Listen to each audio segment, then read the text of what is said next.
ne moƴƴa moƴƴa senerde ɓijike haaju senerde boni haaju senerde boni mi torike on jamala guine partage anelan vidéo maximum partage anelan vidéo maximum jentoroɗo lanno hakkille andi si mi wooli on sikke ko sama kala e billahi nafsi bi yadihi senerde jiccike ka leydi mamadi jiccike ka leydi wallahi mamadi dumbuya o jiccike ka leydi ɓay tun o wi'i o famata ɓay tun o wi'i o nanata ɓay tun o wi'i o jaɓata ko min yeytoto makko mi noddiɗo jama fop gila hande wata goto yaltu yahu ka yaltu ka suudu moɗum heƴe ka cuuɗi moɗon soode ñameteji moɗon ni naadon ka cuuɗi moɗon min wowlitike gite wo jalita o gite wo jalita few wallahi gite wo jalita o ɓay tum ɓe wi ɓe famata ɓay tum ɓe wi ɓe gentota ko soode ñameteji ɗe naadon ko cuuɗi moɗon par ce que ko woni ko garde aɗugollo billahi na ko suuɗete noon soode ñameteji moɗon ni naadon ka cuuɗi moɗon wata goto yaltoɗo inna min wolanali ɗum soode ñameteji moɗon ni naadon ka cuuɗi moɗon wata goto yaltuɗo votan hay e goto min ni wata goto yaltuɗo votan hay e goto min ni heƴe ka cuuɗi moɗon donc sikkude ɓe ko yimɓe sama kalaɓe ni ɓe desidi minen kadi min desidi e ɓaynon min desidi kamɓe kadi ɓe desidi ko enen wondi e gonga kan en ala accande ɓe e ngallo ndaare neɗɗo no wayri on yii tirji en ko symphonie ene onon on sikkude ɗum ko ni tun no woodini ni hande mbuuɗi prometade armée mi wola noon nde toɓɓere ɗo jama on ƴettitirande sama kala siɗon faala ala kulleyal min mi wolanande tun taw woni mi wolanali on mamadi o lanni yande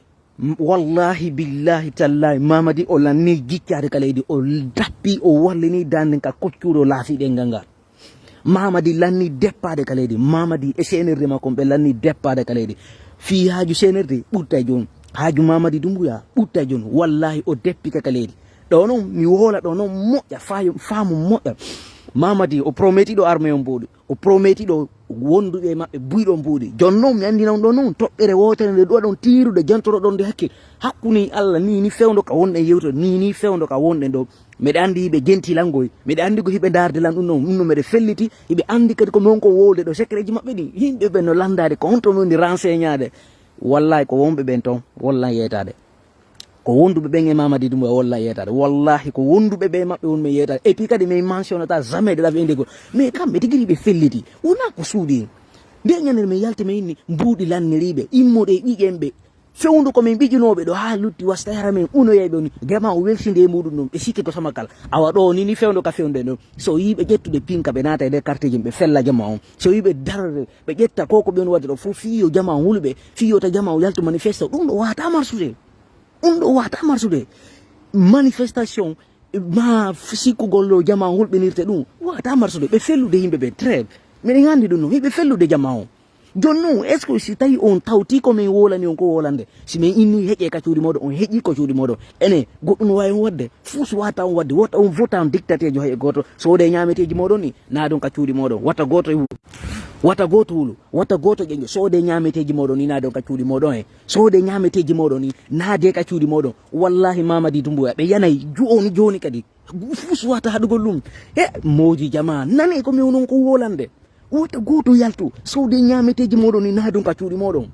soode ñameteji moɗon ni naadon ka cuuɗi moɗon wata goto yalta mamadi dumbuya ɗo e fotangol mo dictateur yo mamadi dumbuya gila ɗo nattiri yeeso on hiire guite moɗon nen goɗɗo huuɗo yeeso aduna allah fof on huuɗo ke ni o ke membre du comité national de rassemblement pour le développement et des organes de la transition ne sera candidat aux élections organisées pour le retour à l'ordre constitutionnel oɗo no wawi yaltude ɗo hande ina wona candidat jama on fankara moɗum ça c'est impossible je vous le garantis pour éliminer Mamadi Doumbouya définitivement dans la lutte politique c'est très vite immoɗe en fop moɗon heƴon ka cuuɗi moɗon soode ñameteji moɗon ni ɓay tum ɓe wi ɓe nanata ɓe famata soode ñameteji moɗon ni ko ɗum mi mari ko mi wiyata jama on ɗon andi déjà ɗi mbuɗi ɓe prometi armé on ɗo ɓe radino woɓɓe justice o wolali fi maɓɓe yimɓe no radiya ka IFDC maka RPG maka IFR hiɓe ɓarori Mamadi ɓe critique de parti ɓe fala bonnugo fi parti jirim ɓeɗo noon jooɗo ɓe inna ɓe visani parti jim ɓe waɗayde kadi dissoudre ɓe waɗayde si kadi dissoudre ɓe fittay fi parti on ɓe famali ɓe wata fittude fi parti on ka ɓerɗe jama on ɓe wata fittude fi parti on est ce qu'on fami ɓe wata fittude fi parti on joni noon fiyo gandu moƴƴa Mamadi Doumbouya o yalti o hande kadi ɓay tum ɓe radi ɓeɗo o prometi ɓeɗo mbuɗi ɗi on jentaki armé en koye wata kurundu ɓe waɗi ni e balle ɓe yeetimo ɓeyni hey kan sa faala gento aspiration du peuple ko peuple wata ma ardinde ce peuple wi no wata force situation payde yewtere nde waɗama ɗum général ibrahima sori bangoura mo andi ko interpellano ko fop goyno andi no honno feƴƴiri joni noon ɓe ƴettiɗo bawri ɓe waɗimo ko directeur de campagne fino yo andu moƴa si ɓeɗe wolande ha on to mi yiyata ka information c'est à dire mi wawata kalmude hoore an c'est à dire ko mami immo mi wawa jendude fiyo mi wawa kalmude hoore ha on to mi yiyata par ce que meɗe mari komi yeeta ɗum ɗo yeeto ɗum ɗo ɗum ɗo wata yeeto ɗum ɗo meɗe haɗuma ɗum ɗo ko yaro ha ɗo daroɗa ɗon wota c'est à dire wona yaw au delà est ce qu'on fami ko mon ko yetone joni noon ɗe balɗe ɗo fewno ko min minoɗo min immoɗen ɗo ko ɗo duwaɗen hande kadi puusire piyo meɗon woɓɓe immi tawti woɓɓe immi on say tawti yimɓe gonɗo toon wonɓe men yennude yenni men attaque men poteji ɗin foof mais mi haalali hande noon ha kan gonga woni yaltutude ɗon hande ko kan gonga woni yaltutude ɗon hande ko kan gonga woni yaltutude ɗon joni noon gonga kan yaltiti iɗo sikkude kadi ko sama kala toujours mais wono wolande nan sama kala dey na sama kala min wolanta ɗo haƴƴe goto ko waɗata ko koko waɗata ko min woni yewtade jama on joni noon si tawi ɗum ɗo min yeetike on sikki on ƴettiri yewtere sama kala non et non c'est impossible je vous le garantis pour éliminer Mamadi Doumbouya c'est très vite il va partir il va quitter le pouvoir il va partir par tous les moyens c'est quelqu'un qui n'a pas de parole quelqu'un qui n'a pas de parole ne mérite pas d'être à la hauteur d'un pays quelqu'un qui n'a pas de parole quelqu'un qui n'a pas de parole, c'est quelqu'un qui ne mérite pas d'être à la hauteur d'un pays. Donc c'est ça. Nous allons tous s'élever pour mettre un terme définitif à Mamadi Doumbouya. Soit on reste à la maison, soit on sort, on part au palais pour lui demander son départ. Il va partir ou bien on reste dans la maison. Personne n'a le droit pour aller voter pour quelqu'un ici. Ne votez ni pour quelqu'un, ni pour Mamadi Doumbouya. Restez dans votre maison. Achetez vos nourritures et restez dans votre maison. 3 jours, au moins, même si c'est 3 jours, restez dans vos maisons. Ne sortez même pas pour voter de quelqu'un, pour voter un homme ici. Ça, jamais. Restez dans vos maisons, restez dans les maisons. Ne sortez pas, restez, je vous dis encore, je réitère. Mes chers compatriotes guinéens, personne n'a le droit de sortir aller voter pour quelqu'un ici, ni Mamadi, ni quelqu'un qui est candidat. Restez dans votre maison. Ce n'est pas élection ça. C'est des sélections. C'est des mascarades. C'est pas électoral comme ça. C'est des élections. Restez dans votre maison. Personne n'a le droit de sortir aller voter pour quelqu'un ici. Quelqu'un qui n'est ni légal, ni légitime. Vous n'avez aucun droit pour aller voter quelqu'un ici. Pour quelqu'un ici. Ok? Mamadi, un poltron, un homme qui n'a pas de valeur, un homme indigne. Est-ce qu'il peut rester ici pour dire que non, sa parole ne vaut rien, les gens n'ont qu'à aller pour voter pour lui. Quelqu'un, et puis déjà, pour vous faire comprendre, Mamadi Doumbouya, il sait très bien, il ne va pas s'en sortir. Mais il est en train d'offenser au peuple. Il sait très bien, il ne va pas s'en sortir. Mamadi ne s'en sortira pas parce qu'il a violé son serment d'officier. Nous, on pensait que Mamadi était venu à la fois. On pensait que Mamadi Doumbouya était venu pour répondre à un autre appel. On pensait que Mamadi Doumbouya était venu ici pour dire oui,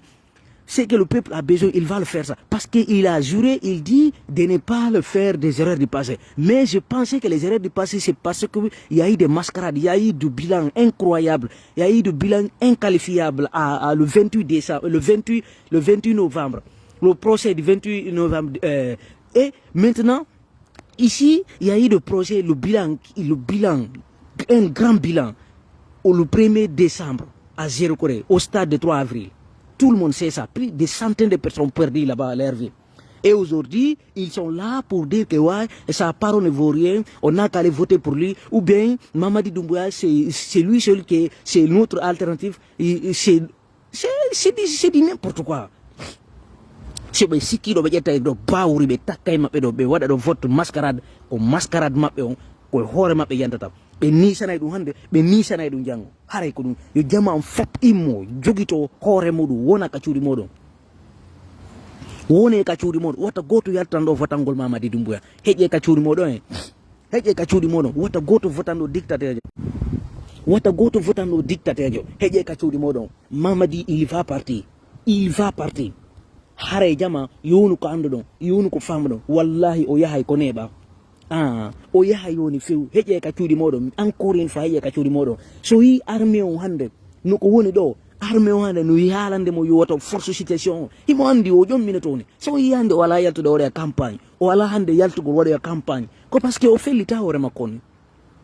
o fellita hore makoni donc wata goto yalta do votana Mamadi Doumbouya wata goto yalta do jokka Mamadi Doumbouya ko goddo mo ala kongol ko goddo mo ala teddungal ko goddo mo ala faamu ko goddo mo teddintake kala mo teddinale wor mo teddintake gila do nattiri yeso o hiire ko mi wadata harana ko mi wolan taw ko to si Allah la no jabi Mamadi il va partir wallahi o yahay few si Allah la no jabi yo jodo do si kado way lannali lawat la woni ke moy hande kadi hunde wata ratude Mamadi Doumbouya hunde wata ratude Mamadi Doumbouya il va partir on va l'éliminer définitivement parce qu'il sait très bien ce qu'il est en train de faire il a tué beaucoup de personnes il a enlevé le père des journalistes Babila Keita il a enlevé les enfants de Eli Kamano il a enlevé le père un grand homme comme M. Aliouba, le président du modèle. Il a enlevé Foni Kemenge, Marouane, Biloba et certaines personnes, des morts suspects en détention, comme Sadiba Koulibaly et certaines personnes, certains officiers. Et aujourd'hui, est-ce que nous allons voter pour lui? C'est de faire semblant de légitimer et de légalité un coup d'État. Ça, c'est impossible. Ils sont en train de lui tromper. On te trompe, Mamadi Doumbouya. On te trompe. On te trompe, Fiou. Ce que tu es en train de faire là, on te trompe. Mais tu ne vas pas s'en sortir. On va te chasser de la Guinée et encore, on va te... Lorsque tu seras devant la juridiction internationale, tu vas t'exprimer pour que l'argent qui a bafoué, qui a distribué dans notre pays là, tu vas le partager. Tu vas essayer de nous expliquer comment est-ce que cet argent est parti. Ayobirai Boudi din goto 1000 francs ayobirai de haɗiti matis. Ɗum noon yo wonu kanduɗa yo famille maɗa yo biro ma e babe ma en fof yo ɓe andu ɗum noon kala ko ɓe walori si Allah wala no jaɓi buuɗi ɗi bonnuɗo ni ɗi yaltinte.